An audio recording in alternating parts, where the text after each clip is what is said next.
বানাবা গিয়েছিল চিতই পিঠা হয়ে গেল ইতিহাস। তো কি ইতিহাস হয়ে গেল সেটাই আজকে তোমাদের সাথে শেয়ার করবো। সো হ্যালো এভরিওয়ান, আসসালামু আলাইকুম। আশা করি তোমরা ভালো আছেন। তোমাদের দোয়া ও ভালোবাসায় মুও অনেক অনেক ভালোবাসো। এটা তো শীতের সিজন, আর শীত মানেই হলো পিঠাপুলি খাওয়ার ধুম। অনেক রকমের পিঠা খাওয়া হয়েছে, কিন্তু এই দুধে ভেজানো চিতই পিঠাটা খাওয়া হয়নি। তো ভাবনু মুই আজকে দুধে ভেজানো চিতই পিঠা করবো। আর শীতের মধ্যে একবার হলেও মুই এই দুধে ভেজানো চিতই পিঠা বানাও। তো এইবারও বানাবা গেইছি। প্রতিবারে কিন্তু বাইরে থেকে পিঠা কিনে নিয়ে এসে দুধে ভিজাও। এবার ভাবনু বাসাতে একবার চেষ্টা করে দেখো দিনই বানা পাও নাকি। তো যেই ভাবা সেই কাজ। চিতই পিঠা বানানোর জন্য সবকিছু রেডি করে নিয়ে বানাবা গেল। কোড়ার মধ্যে পিঠাও দিনু, কিন্তু পিঠা আর ফুললো না। কি যে দুঃখ। ভাবনু প্রথমটা হলো না, আরেকটা দাও, ওইটা মনে হয় হবে। ওমা দেখো ওইটাও হয় না। মানে পিঠা হসে কিন্তু ভালো ফলছে না। এমনি খাতে ভালোই লাগছে, শুধু মধ্যেটা নামিচ্ছে না করে ফলছে। কিন্তু দুধে ভিজালে পিঠার ভিতর রয় ঢুকবে না।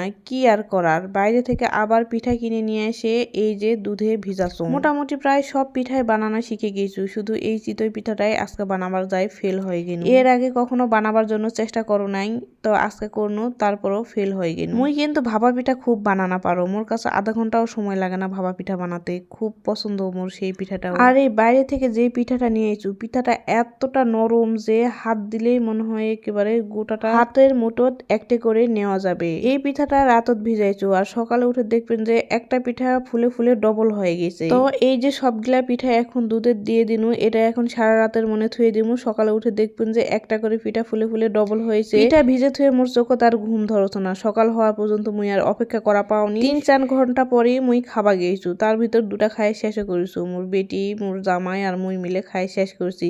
তো এটা হলো পরের দিন সকালের। মুই আর ভাবনো যে পরের দিন সকালে কেন খালো সেটা না, ভিডিও করে দেখাও। দেখো একটা পিঠা ফুলে ফুলে কত বড় হয়ে যায়, আর পিঠাটা এত নরম হয়েছে যে তোলা যাচ্ছে না, তুলতে আউলে গেছে। মুই কিন্তু গোটা পিঠা তোলাই পাও না। এই যে দেখো ভাঙে গেছে, মুই ভাঙে ভাঙে এনা করে তুলছো। কি যে মজা হয়েছিল। পিঠাটা মুই কিন্তু অনেক কয়েকদিন আগে বানাইছো, আর ভিডিওটা আমি আপলোড দেখো 3-4 দিন পর।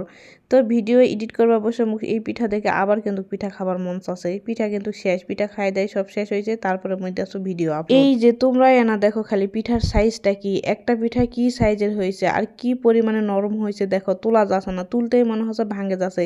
মুই চেষ্টা করলো যে দেখো এই পিঠাটা গোটায় তোলা পাও নাকি, দেখো না ভাঙে যাচ্ছে। তো মুই কোনো থাক আর তুলবো না, যেখানে খামো সেখানেই তুলো। আর ওই গোটা পিঠাগুলা ভাঙবো না, পরে যাই যখন খাবে তখন সেই তুলে নিয়ে খাবে। এই পিঠা দেখে কারো লোভ লাগলে কিছু করার নাই। যাক যাক খাবার মনাবেন তারা তারা বাসায় তৈরি করে খাও। মুই দেয়া পাবো না, আমার পিঠা শেষ।